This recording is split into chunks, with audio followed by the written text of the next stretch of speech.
to make it better. Oh, okay, now that should hang on. Okay, you want to get that? Yeah.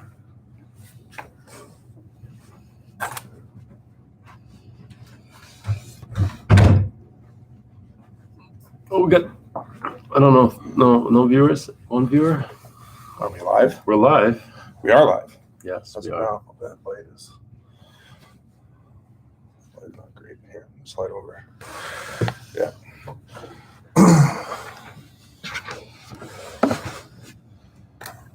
I guess.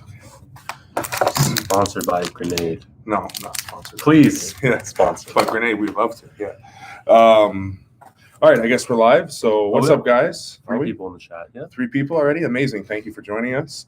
We want to do this live just because then if anybody has any questions, we can try to answer stuff and make it more interactive. And we're going to try to do some more live stuff. I don't know if we'll be able to do it every week, but hopefully we can get more active with the YouTube than we have been recently.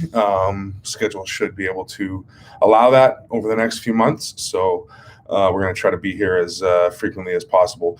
But obviously we're here to talk about East versus West qualifier. And it's going to be epic. Yes. Yeah. East versus West, best tournament running right now in the world. And obviously it's getting even bigger now. And yeah, the press conference was just today. I haven't watched that. You haven't watched the press conference yet? I only saw one highlight. I saw Porky crush the egg in his hand with a rock to try to say that's what he's going to do to Zurab. Obviously, we're both rooting for Pork Chop in that match. You know, I was surprised that Porky wasn't a little bit bigger than Zurab. I know he looks thicker. He looks thicker than Zurab for sure. He's definitely bigger, But knowing how big Curtis is, I'm like, oh fuck, Zurab looks smaller on video because I guess he's a short guy, but but their frames are very similar. Frames are very similar. It's gonna be an awesome match. The whole event's gonna be amazing, as all the other East versus West events have been absolutely amazing, which is why this qualifiers is so cool, and we're so happy to be a part of it, and we're gonna try to make it as epic as we possibly can. Yeah, and really. Sorry, go ahead. No, I was just going to say to really like Ingen's whole thing is like showing arm wrestler, like giving arm wrestlers the best of what's available, and that's what we're going to try to do with this tournament as much as possible. Yeah, and I was going to say, speaking of Curtis, right, he's like a new arm wrestler that is only popular, not only because he's a good arm wrestler, but because of also Devin Larratt popularizing him. Yeah. So, and who knows how many arm wrestlers there are like him that haven't been known or haven't been found yet. That through these qualifiers, we should find.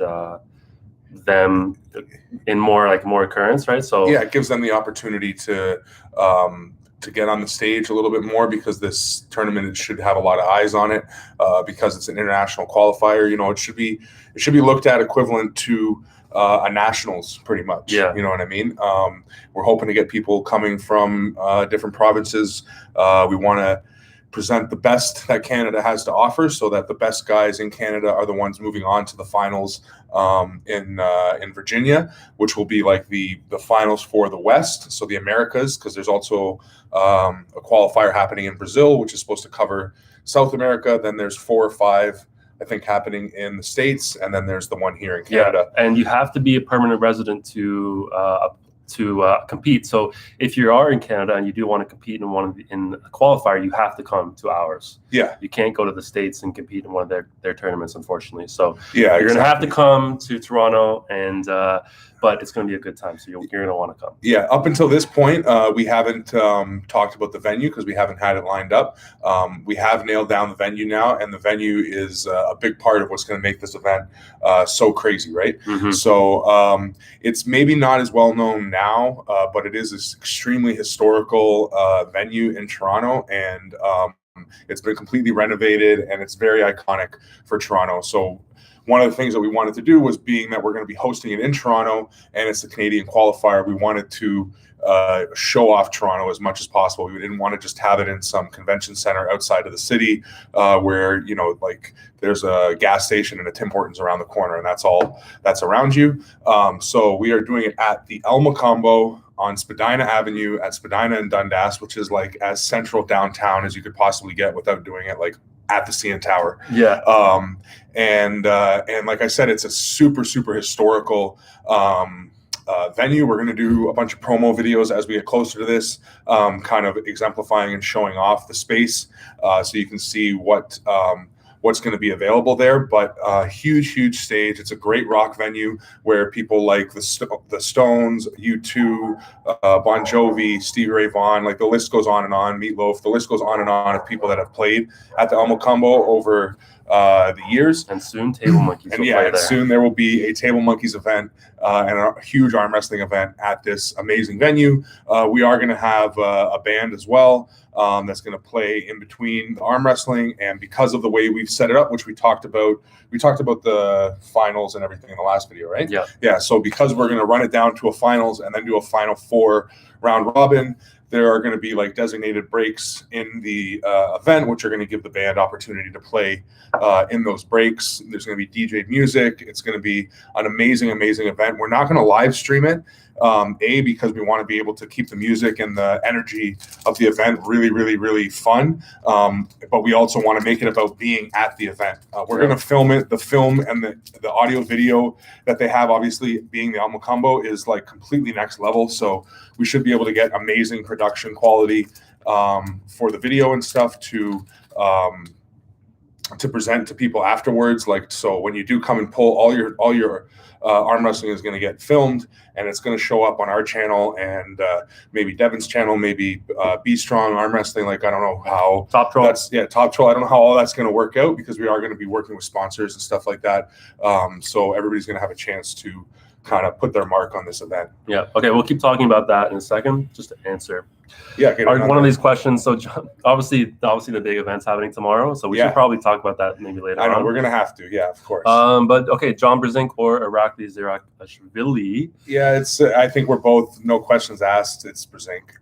I think he controls the hand up top, and I think he's got way too much side pressure. Okay, here's the question: is it his toughest match to date, apart from Devin? Is it his toughest match to date apart from Devin? In recent history, right? No, I think Ungabayev was a tougher match. You don't think so? I mean, he says he was sick at that point and he didn't perform his best. I mean, do you think that was why he lost to Ungabayev, or do you think Ungabayev was that good? I think Ungabayev has what you need to beat or to give John the fight that he did, which maybe John was 5% down because he was sick, and with that extra 5%, he pulls out the win. But I still think it's a total grinder battle, and I think that's because Ungabayev has the hand to match John upstairs, plus has really good integrity in his elbow and side pressure. And I just don't think that Irakli's going to have the hand to take advantage of his back pressure. Like, he might have more back pressure than John, but he's going to lose his hand trying to apply it, I think. That's my I think John's pronation is so solid and his rise is so solid still. Yeah, that's your hand has to be elite to be able to top roll John. Yeah. Or hook him, do anything to him really. So yeah, and Irakli doesn't have. It's not like Irakli has a lot of options. And I don't think Irakli beats Oleg Petrenko, right? Well, I don't know. That's maybe like Oleg with his press. Yeah, you're right. Yeah, that's a good point. I mean, Oleg. It's hard to say how good Oleg is based on the loss against John Brzenk, but he is a Zloty Tour champion. Yeah, no, exactly. Yeah. And Irakli's a smaller guy coming up. Yeah, in weight, and he just lost to Todd Hutchings. Yeah, no, I don't think this is John's toughest. Maybe it is. Maybe it's equally as tough as Ungabayev, but no, I don't think so because of the styles. I don't think that Irakli has the hand to match John, and I think that's how Ungabayev was able to make it such a match. And then after the hand is like comparable, the fact that Ungabayev has the elbow to withstand John's side pressure, which I don't think Irakli has at all. Like, I think that if they get stuck center of table, it's going to John's side for sure. Mm-hmm. So yeah, that's definitely what I think. But you agree, John? I agree, John. Yeah. So we both agree, John. How it happens, maybe we'll see. But will there be free parking at the events? No, there won't be. It's right downtown. Yeah. Unfortunately, it's in Chinatown. You'll have to find parking. Extremely accessible via TTC. Yes. And carpooling and Ubering will be definitely suggested. But yeah, like we said, because we're trying to show it off and show off Toronto, just having access to a free parking lot or something like that isn't going to be something that we have.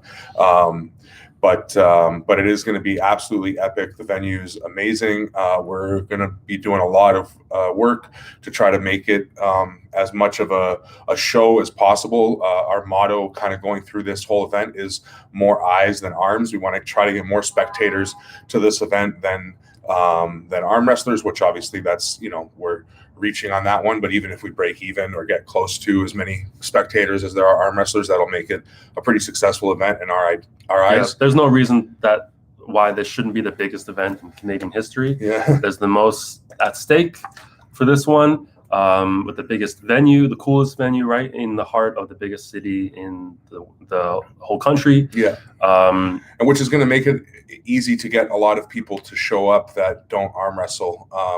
Especially for us in Toronto with our club and stuff, which we'll do as much promoting as possible. But getting people in the city to show up to an event out in Penetangwishin is never going to happen. As much as that might suck for the people out in Penetangwishin and London and stuff who make the effort to come to Toronto, unfortunately, it's just the way the world works. But at least they get to come to Toronto. When we go over there, we're like, oh, we're in London. Oh, we're in Penetangwishin. Yeah, which is cool and everything. But again, it doesn't have the same kind of environment and the draw that we're going to get from being right downtown. Who's this? What happened? Josh. Yeah, I know. I knew when you said London, somebody was offended on that one. But no, like it. All we're trying to say is that the environment and the pool of people that we're going to have to draw from for audience in Toronto is so big that hopefully we're going to be able to take advantage of that. Yeah, and check out the El Macambo Theater if you haven't already. Yeah. The room, it's going to be, I think, is there a capacity limit? 500. 500. Okay, so. Yeah. So if we can make capacity, that would be absolutely amazing. You know what I mean? And there are 3 levels to the building. We are going to have a VIP section, and one thing to note, obviously, because it's a big venue, and also because this whole tournament is being based sort of on North American like standards or US dollars. So the money that we have to send down to the finals, which everybody who's participating as a hosting event has to send money down and everything.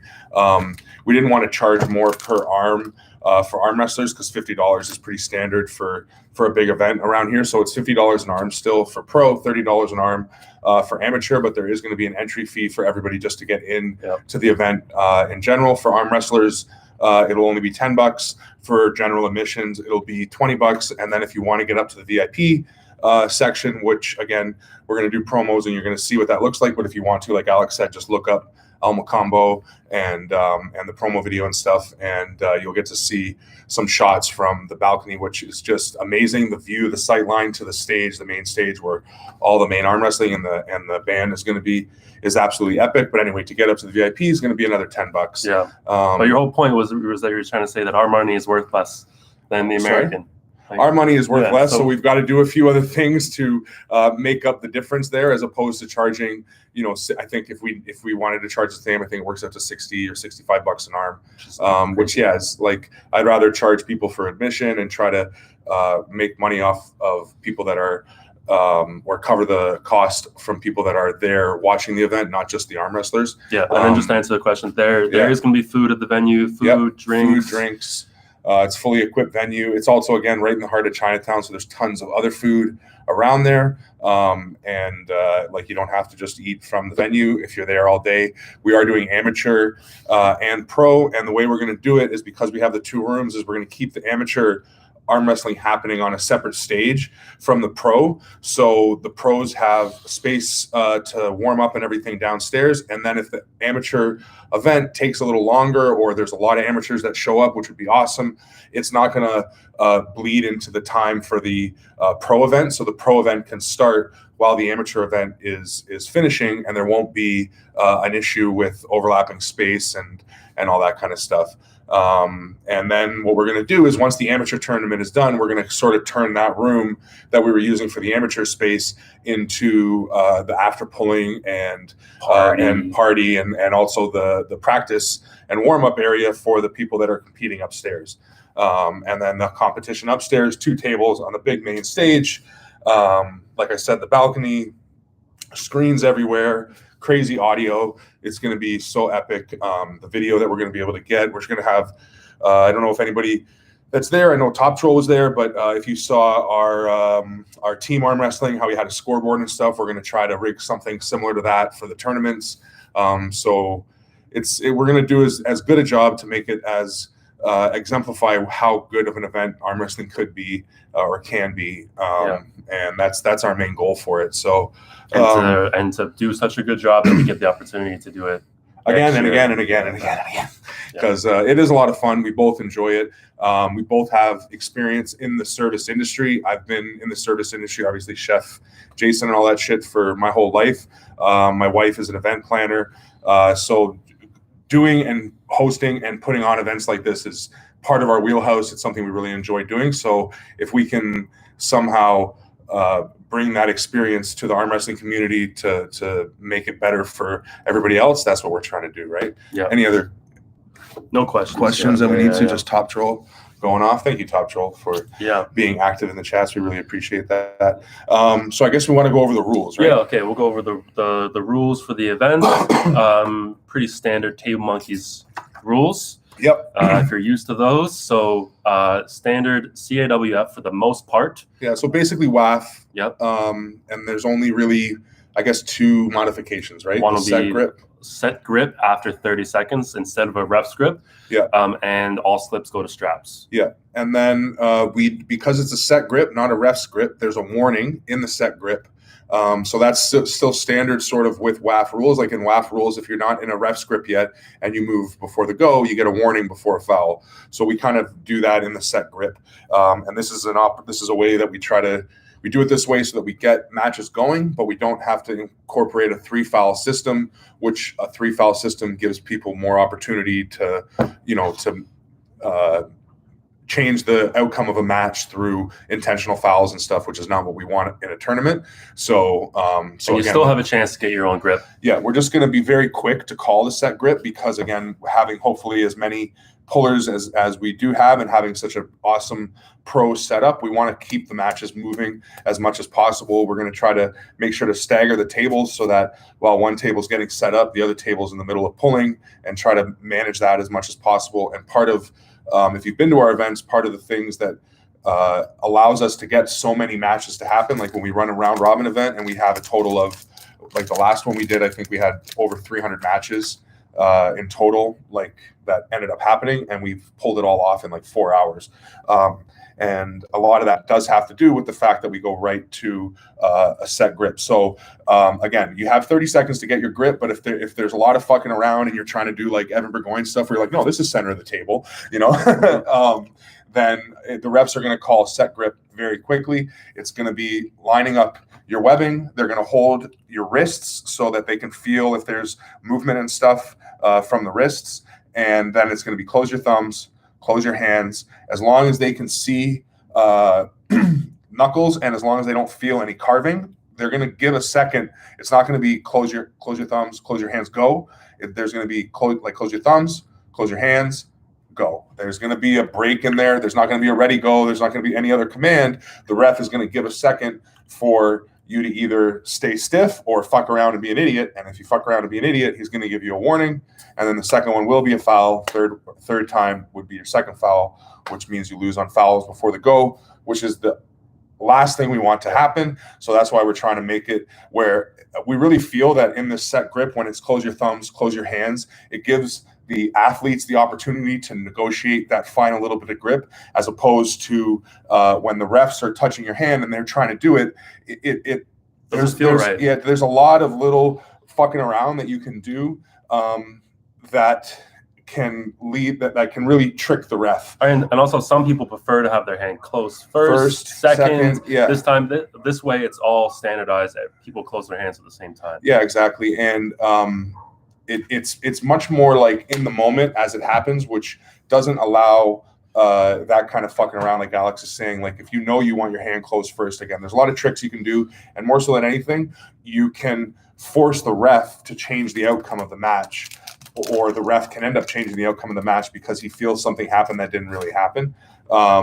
So by doing it this way, it really has to be an egregious, like you really have to try to take a lot in order for it to cause a warning and everything. So it just allows for a little bit more flow. And then we will be using softer pads, not PAL pads. Yeah. So there'll be wiggle room just built into the pad, but we won't be actually, if we see an elbow foul, we'll call it. Yeah, that's 100%. The refs are going to be told, if you see it, you call it. So like Alex just said, if there's any gap in the pad at all, if the refs can see light through there at all, they're going to be told to call that, not let things go to try to make the match exciting. We do want obviously exciting matches, but by using the softer pad, you've got that little bit of wiggle room built into the pad, so we don't need to let little bumps go. We want to make sure to call everything, because then again, that just makes it fair across the board. Like every foul got called, that got seen, and that's the best that we can ask for the refs to do, So yeah. So far, we got some of the best refs in the game. Dave Knox, Craig Mitchell secured already, and as I secure more refs, we'll let you guys know. But we're obviously trying to get the best refs we can, and make this event as complete as possible. We don't know if Devin's going to be able to be there yet, but we are going to be talking to him to see how he can help out and promote it. We are trying to get, like I said, a bunch of sponsorships and stuff. So we're going to do awards. I just don't know exactly what they're going to be yet. We have some ideas of what we're trying to do, but if you went to the Pembroke tournament that the Ottawa Valley High Hookers threw, I think it was 2 years ago now. Anyway, if you went to, or a year and a half, if you went to that event, what they did was they did raffle tickets. So basically, what's going to happen at this tournament is if you enter the pro tournament, whichever class you enter, every class you enter, you'll get one raffle ticket for entering the class. And then every win you get in that class, you'll get another raffle ticket. And then at the end of the whole event, we're going to draw the raffle tickets, and there'll be 3 prizes, hopefully something like of an awesome value, hopefully something like a table and a pulley system we're trying to get, and then like a gift basket with a bunch of other stuff in it. And the idea is that the 3 tickets we pull, those 3 people win prize 1, prize 2, prize 3. And then we're also going to do, we'll have an iron spike there. We're going to do the best of the worst tournament. So somebody will get a trophy for best of the worst. We're trying to get really cool like trophies designed for to represent the Elmo Combo, and it's kind of the Elmo Combo's logo is a palm tree. Palm trees, monkeys, just works together. It was meant to be. So we're gonna make some sort of a combined logo with like monkeys and the palm tree and the whole Elmo Combo theme, and that's going to be the final trophy, first place trophy. Second and third place will get nice medals with the same logo on it. So we're going to try to make it as epic as possible. Yeah. More questions from John Juan. Have any of the, I'm guessing, like top provincial pullers reached out about coming out to the event? Some guys reached out to you, right? Yeah, some people. I haven't seen anybody out of province yet, but I know John Tarian is planning to be there. I know Brad Wade said he wants to be there. I heard BLM might want to come. But again, I'm going to, as we get closer and as we keep working on it every week, we're going to try to give you guys updates of what's going on. I'm going to try to get Crazy George out. We're trying to get as many people as we can out. I mean, Crazy George, like he could win 170, and then if he wins 170, he goes to the States.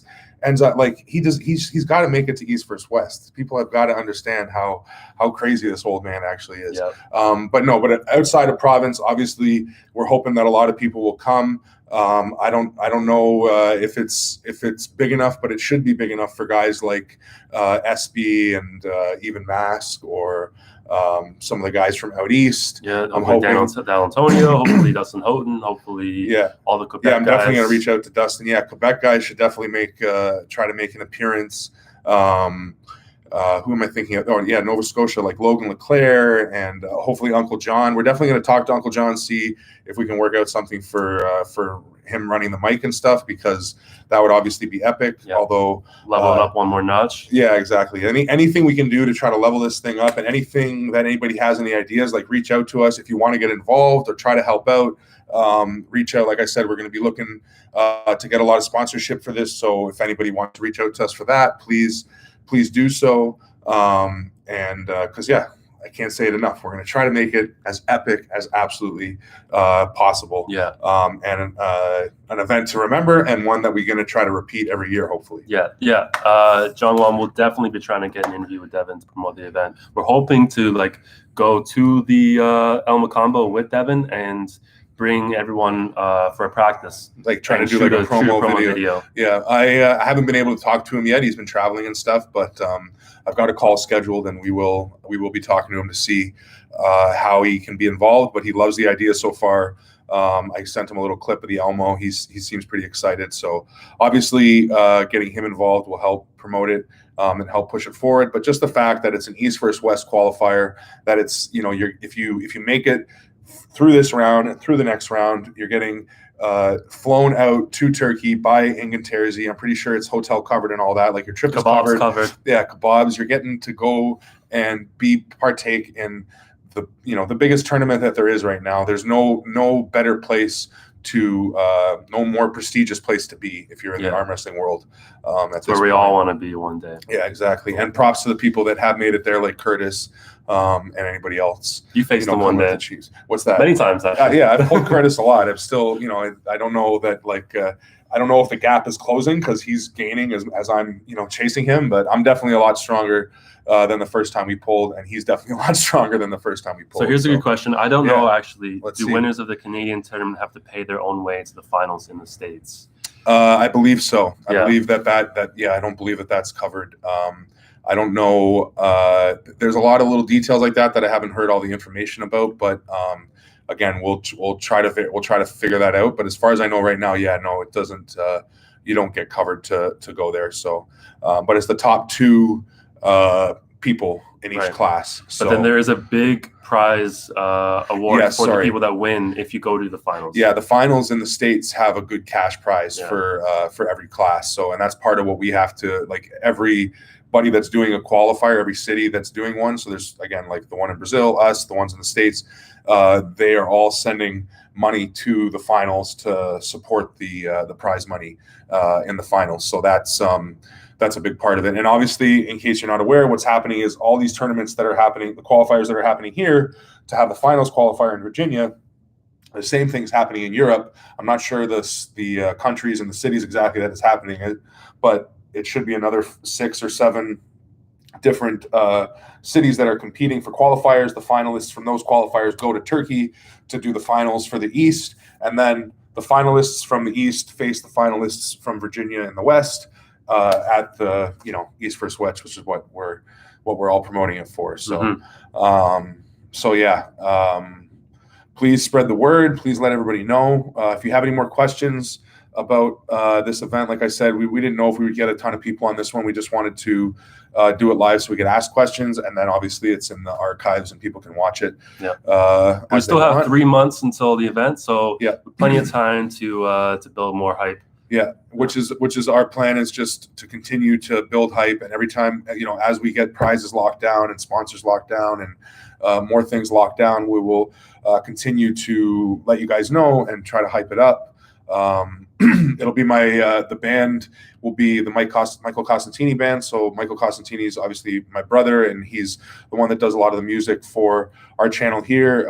He's also on iTunes, and you can check him out there and listen to his music. But it's going to be a real rock, blues, funk style night as far as music and entertainment goes. I just can't stress enough how cool this venue is and how crazy it's going to be to see high level arm wrestling happening on this kind of a stage. It's a lot different, the energy in a room like that, than a convention center, or even though that you might get a good audience there. Just think, if anybody watched the Arm Gods event, the energy, and that was a relatively small little tight bar. They didn't have a big stage. They were had just seats around them and stuff, and the energy in there was still so cool, so epic, and really adds to the whole event. It's going to be like that on a whole nother level.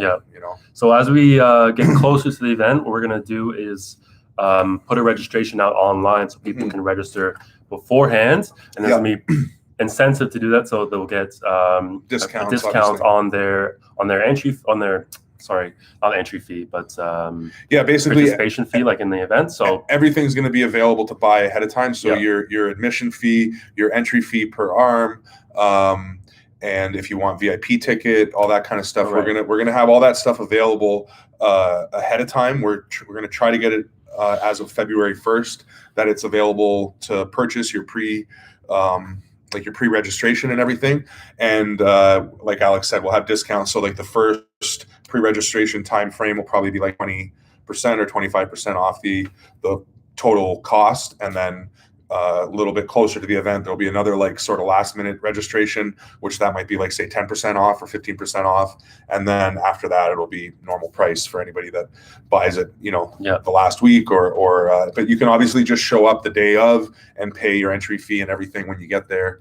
But we just want to give people an opportunity to save a little bit of money, but also commit and get an idea of how many people are going to show up, because that's going to make a big difference. So we got some more chats here. What's it saying here? No more questions yet.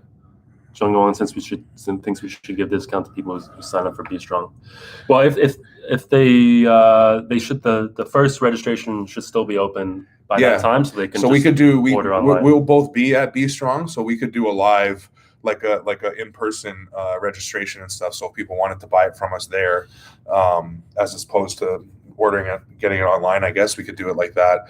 But we might talk to John Juan, we might talk to Umesh, maybe the finalists, like maybe whoever placed first in each class gets a free admission, like one free entry to our event. Or like Eric Rosen did that similar for Ottawa Open, like people that won at the people that won at Arm Melters, he took all the names of the winners and then picked 3 of those names randomly, and those 3 people got free entries into the Ottawa Open. So we could I'll say right now, we're going to do something like that. I don't know exactly what it is. As Alex said, as we'll keep updating. So when we figure out what that is, we'll let you guys know. But yeah, there'll be something for the people that win at Umesh's event, because you should be going to Umesh's event if you can. February Obviously, 20th. 21? February 18th. 18th. I've got a match against Wagyu beef. The chef is looking to render the fat. It's that simple.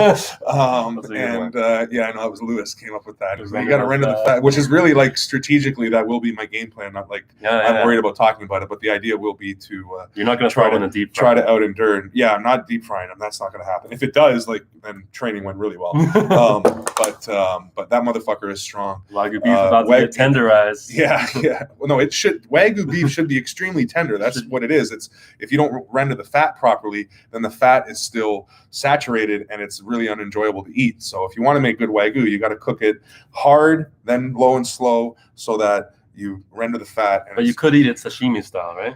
You can eat it sashimi style, but even sashimi style, they normally torch it a bit to loosen up the fat. If you don't loosen up the fat, it's fucking stiff and it's no good. But no, in real terms, talking about Alexander, aka Wagyu beef. Alexander's too strong. Yeah, all these Alexanders, stop it! It's so ridiculous. This guy apparently, and I mean, it's not like I've seen a video or whatever, but I believe him. I don't think that he was bullshitting, and I saw stuff that he used to powerlift. But he said at 16 years old, weighing 260 pounds, he bench pressed 450. And you've seen him like with his javelin on Devin, and I pulled him once. The motherfucker is strong as shit. So this is definitely a match for me where I feel like if you just go strength for strength, he's probably stronger than me. I assume he is stronger than me. I believe he is. I'm going in with the intention that he is stronger than me. And yeah, I fully think he is stronger than me. So it's about me out arm wrestling him. He's not a very experienced arm wrestler. But arm wrestling is a strength sport. It is. Well, it's like we said, it's 50-50. 51-49. It's an argument. So I hope to be able to outfight him and use techniques to beat him. But yeah, the Mesh's event should be also Matt Mask and Jordan Sonev, right? And Jordan Curtis, Sonev and Curtis Cameron from left arm, pulling the left arm tournament. Where Dwayne Hegel has is he an underground like Eddie and? Yeah, I guess so. Yeah. Well, it's an undercard match. It gets less recognition, but no, Dwayne the bully is definitely he's pulling. Who's he pulling again? It's not Razor because Razor's pulling Burns? Jordan. Donald Burns? Yes, him and Donald Burns. Yeah, that's a good match. That's a screamer for sure. Yeah. That'll be an epic match. Definitely want to catch that. Also, the Razor and Jordan. That is going to be another. That's going to be another great match. Jordan, I don't know how he's making that weight. He's lost so much weight. Yeah. But, he's strong as fuck. That's where he used to be like 210, 220. Style. I don't know if he was 200 for sure. I don't know if he was over 200, but maybe he was at one point. But stylistically, Razor and Jordan's a great match because Razor's all outside and wants to get to his kings and whatever, or he's coming in hard, and Jordan's got like a press that's just. I think Jordan crushes him. I think he will too, but Razor's been doing good. He's been doing good. He's improving as an arm wrestler for sure. Wagyu is not 16, but he was 16 when he benched 450. Right? Yeah. So Josh, he said that when he was 16 years old, he benched 455, weighing 260 pounds. He's now 26 years old, weighs over 400 pounds, and says he hasn't really been in the gym in about 5 years, but he's been doing arm wrestling training since the Ottawa Open. So Zillowa says a quick Google search showed the 16-year-old world record bench is 515 pounds. So he benched 450. That's unreal. Yeah, so that's unreal. It is 450 at 16. It's fucking freaky. Yeah. It's not impossible either. Like you just said, if the world record's 515, that means it's within reach. It's not like I don't think he made that up. Josh says, don't forget Josh and Luke. Yep. Luke Pion and Josh Rodriguez have a match. Another great match. That's a good match. Yeah, and then the headliner of the undercard matches, our teammate Eddie Arujo versus JP Simard, and that's going to be another burner of a match. Yeah. Eddie beat JP at that Pembroke event we were talking about earlier, and I don't think JP's ever forgotten it. He's definitely bitter about it, and I think JP has a win on him in a tournament after that, or I don't know if they've pulled again since then, but it's a great match. JP's strong as fuck. He did really good at the Ottawa Open. He won Arm Melter. Yeah, he won Arm Melter, right? Sorry, but Eddie getting super strong. Yeah, hand is just ridiculous. I can't wait to see that match. Top Troll Kings thinks we should let single attractive women in for free. That's a good idea. Single attractive women for free. Well, maybe or maybe we'll do a drink thing or something. All the arm wrestlers should have a attractive woman on their arms. Yeah. Regardless, right? So you should be bringing one in. Yeah. But no, and then get them to bring a couple friends. That's for the single. Every arm wrestler who is bringing a significant other, try to get your significant other to bring at least one single friend, and that should cover Top Troll's needs. Not only for Top Troll's needs, but also for their own needs, because they don't want to be surrounded by arm wrestlers. Yeah, that's always helpful. No, but it is true, and there is no question about it. Our main goal for this event is to get as many spectators as possible. I know you're talking like you're going to get a bunch of people from the gym. I'm going to try to get as many people from work. Lisa's going to get people, everybody that we have on the team that lives around Toronto. That's the thing, is that it's a lot easier to get your friends to come out to an event that's just in the center downtown core Toronto as opposed to a 2-hour drive outside of the city. So hopefully we can all band together to get a bunch of spectators. What else happened? Nothing. Should we? If there's any more questions about the event, let us know. But maybe we should. I think we're run through some predictions for tomorrow. Predictions for tomorrow? Yeah, let's do that. Yeah. And then let me pull up the list of matches. But yeah, we got any other? What's this? Is there? Yeah, so for arm wrestlers, the entry, like the admission fee just to get into the event is $10. If you're not arm wrestling, it's $20. And then if you want to go up to the VIP balcony area, it's just another $10, whether you were regular admissions or whether you're an arm wrestler. And then once you get in as an arm wrestler, then you pay your $50 an arm for pro, $30 an arm for amateur, and it goes from there. And that's again covering that we're having to convert our what we send over for for the finals to American dollars, which our Canadian dollars suck. And thanks, Adam. Definitely going to be talking to you about sponsorship, Mr. Western Survivor. Yes, definitely want to see if you want to get involved. We're just putting together our packages for that, so I will reach out to you and see what kind of involvement you want. Before we get to the East versus West, John Juan says prediction on Derek versus Paul Babbitts. So we're gonna have a practice match for these two guys Derek, at our practice right-handed Sunday. Yeah, right-handed. So I'll go first. Okay. I've learned never to bet against an ASCII. Yeah. It's always a bad idea. Yeah. So I'm gonna pick Derek in this one. I love Paul, and I think Paul, I think Paul definitely has the tools to win. But Yes. what you just said is so true. Like, you don't bet against an ASCII, especially not Derek. Derek has he'll lose some matches that you're like, how the fuck did you lose that? And then he'll grind his way through some matches that you're like, I have no clue how the fuck you got through that.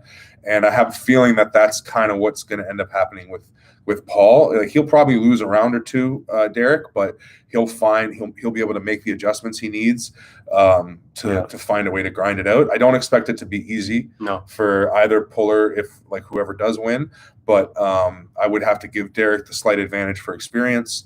But Paul definitely has him beat in a lot of areas. Like, he's definitely got the tools to win. So Paul would beat him if they were doing any kind of lifting competition. Paul's definitely stronger than him, like physically, just as a like general strength and arm wrestling strength. He's definitely got a few lanes. Like, Paul's hand is awesome. But Derek's really savvy. And again, arm wrestling, as much as it is a strength sport, it's more of a fight sport, in my opinion. And I think Derek's still a better fighter than Paul. So I'm gonna pick Derek 52-48. Oh, that's not that much. No, it's definitely tight. It's definitely tight because, like I said, if Paul can find and abuse the lanes that he needs to win, I think he's a lot stronger than Derek in those lanes. It's just that whether or not he can get there and how tricky Derek can be to keep him away from it. Yeah. Okay, so let's get into, why don't we start with our countrymen, Curtis Cameron versus Zurab. We already went over it. We got Curtis. Wins. Yeah, didn't we? Did we? Well, I think we both said we want Curtis to win. Of course we want Curtis to win. I think Curtis wins. I think he wins. Why do you think he wins?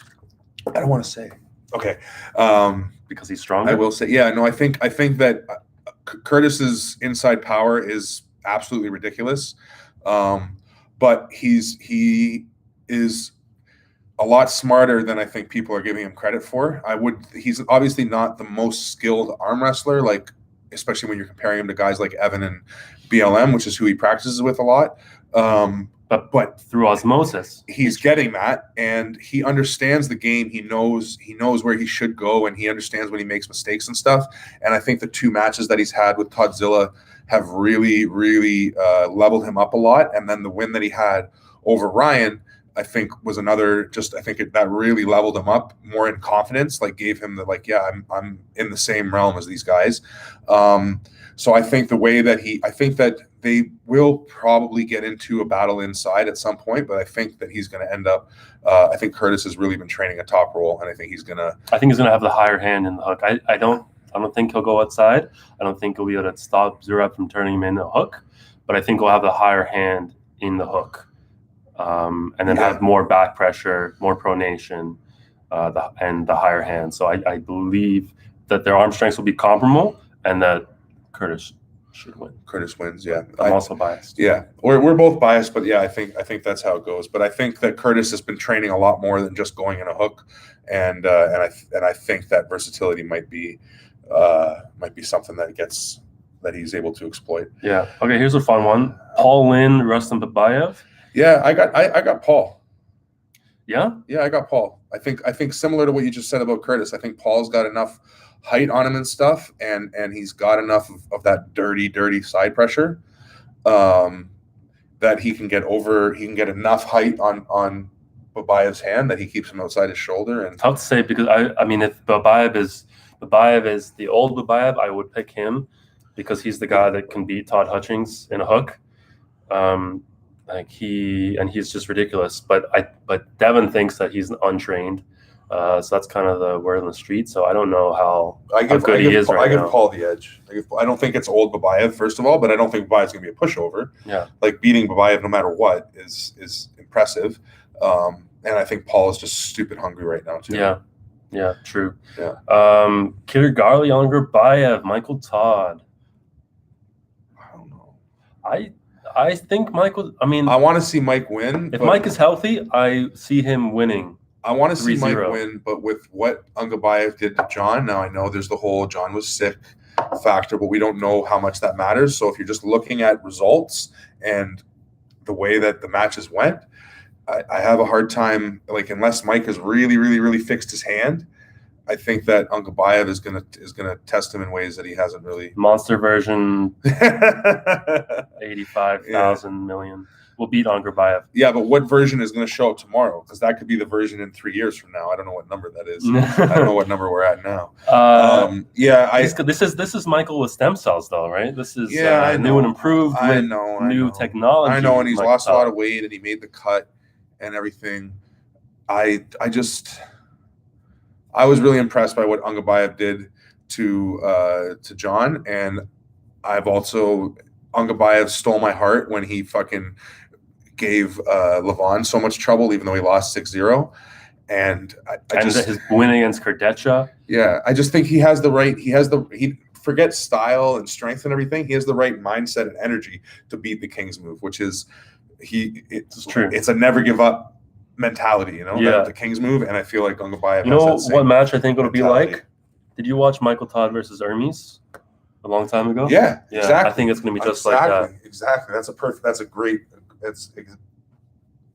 exactly it. Yeah. I mean, Michael Todd ended up winning, but he never actually pinned No, he Hermes. forced it all on fouls. Yeah. And Hermes was giving him hell. Yeah. Yeah, Hermes got 2 pins, right? And they were just like straightening it out, pressing. Like, Angarbayev's elbow is retarded. If he can get his shoulder over his hand, I think he can press through. Yeah. So let's do 2 more, and then I think we got to call it a night. Okay. Thank you guys, everybody, for showing up. Jerry Cataret, Georgie that's a big one. Well, so Georgie is a huge top roller, right? But he's one of the best. But I just don't. Top roll is beating. Yeah, I don't think. Jerry. I don't think that's the way to beat Jerry. The only top roll that might be able to beat Jerry is Vitaly. No, Vitaly. If I really want to see Vitaly Jerry, but I give Jerry the edge, like 10-1 on that. I think Jerry crushes Vitaly because styles. Like Vitaly's going to try to do this, and Jerry's just going to fucking lean in on him, and that's way too much. We've already seen Vitaly struggle with actual strength issues. Like he's a great technically, and he is strong compared to the average person, but compared to the guys in his weight class, he doesn't have the strength to keep up with it, and I don't think his technique is right to beat Jerry. So I think Jerry fucks him up. I was gonna say the only top roll I think that could really actually top roll Jerry out of this press is Levon. Oh yeah. So we still got to see Hermes and Jerry. That was supposed to happen. Hermes and Jerry could be good, but same thing. I think it's a bad match for Hermes. It's a bad match. Well, Hermes is a bit stronger in the arm than Vitaly. So Hermes is on. I don't know what Hermes' limit is right now. I agree that's a good match, but we're going to see Hermes and Levon first, right? So yes. So yeah. Well, he should lose that. He should lose that, but he's been doing some weird shit. Okay. Let's go. I wouldn't be surprised if I would not be surprised if Curtis goes Kings. Yeah, against Zurab. Not at all. Not at all. Not at all. He's been working on it. I love you, Curtis, but your Kings move is ugly. But it's not ineffective. His arm doesn't straighten anymore. It's definitely starting to get a kink in it. So Chance Shaw, David Arabuli. I don't know David's very well. Well, he lost to Paul Lynn not too long ago. Yeah, I got Chance. I'd already picked Chance. I think that's the same guy. I'm not going to bet against Chance until I see him lose. Maybe that was David Samushia. Too many Jordans. Definitely got Chance on that. Yeah, I got Chance winning because I like Chance. I don't know the other guy that well.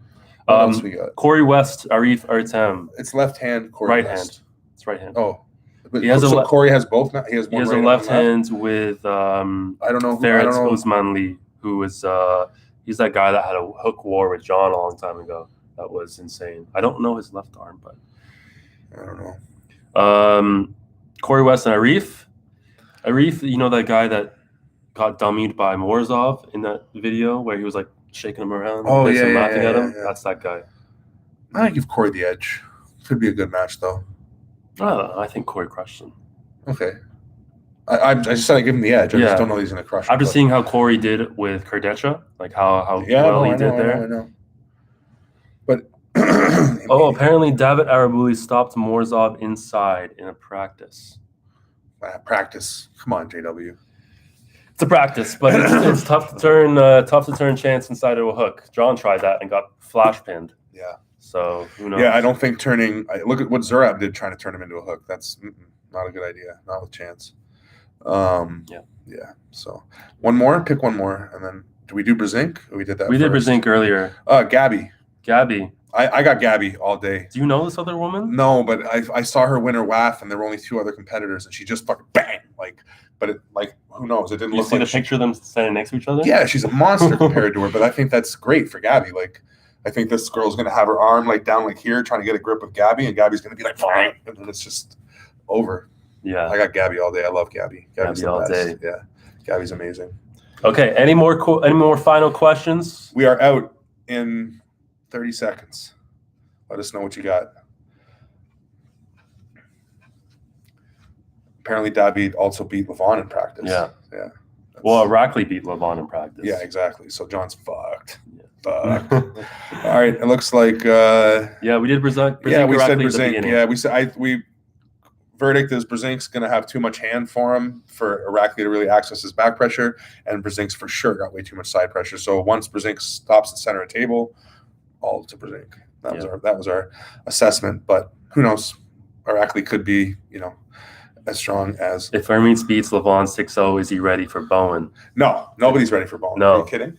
You see how he crushed Lachlan the other day? Did you see his overhead press? He's almost as strong as Alexander Kashadze on overhead press now. He's a freak. I love that Ryan is starting to train, but his overhead press is terrible. Yeah, a lot of his lifting techniques could use help, but I'm really happy to see that he's applying. It's obviously working. Look, he's gotten a lot stronger. Yeah, we've only been saying it for 3 years. Anyway, but no, thank you guys for joining. What's this now? Bowen is absolutely mega, mate. Yeah, mega. Yeah. Thank you. If you haven't already, purchase East vs. West. Yes, definitely. East vs. West, Be Strong Arm Wrestling, anything arm wrestling community based, like try to support it. It's the only way we're going to push this shit forward. But yeah, definitely go get East vs. West. I wish we could have a watch party for it tomorrow. I don't know if anybody is, but I won't be able to. I won't be able to. I'm going to watch it after work. I'm going to pay for it. I'm going to try to not find out what happened, but I'm sure I'll know all the results before I watch it. But it won't matter because it's going to be fucking epic matches. It's going to be amazing to watch. Yeah. So, all right, we got to go. We got shit to do. Thank you guys for joining us. Again, we will continue to check in, but please spread the word. Let's make it epic. East vs. West qualifiers in Toronto, El Macombo, by the Table Monkeys. Like, we gotta set it off. We're going to. All right. Peace out, guys. Table Monkeys out.